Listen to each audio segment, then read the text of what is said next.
All right, last two problems for this part. Again, horizontal, vertical lines. We're going to get this variable, whichever one it is, it doesn't matter, by itself. In this case, it's the y. So how do you do that? By doing the opposite. What is the opposite? Division, that's right.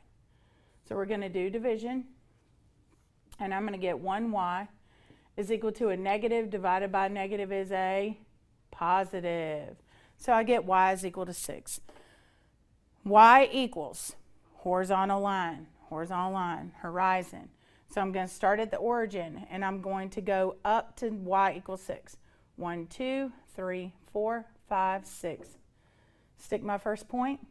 And again, if you want to make a second point, you can. It doesn't matter. I'll make another point just because. I can even make another point if I want to. I can make an infinite number of points. It's a horizontal line. So I'm going to draw my line as straight as I can possibly draw it. Make sure you draw your arrows on both ends to show infinity. And there's your horizontal line. Okay? Now, the last one we don't have to do any work on. He's x equals negative 5. X equals negative 5, what is that? A vertical line. That's right.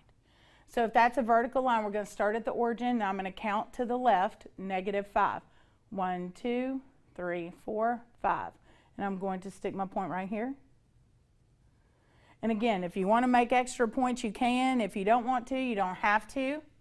The more points you make, the more often you are to be ensured to draw a straight line, especially if you don't have a ruler and you're trying to freehand this. So here we go. Let me draw my little line here. Draw my infinity arrows. And there we go. And that's my vertical line. So we have horizontal. Horizontal runs the horizon, left to right. Okay?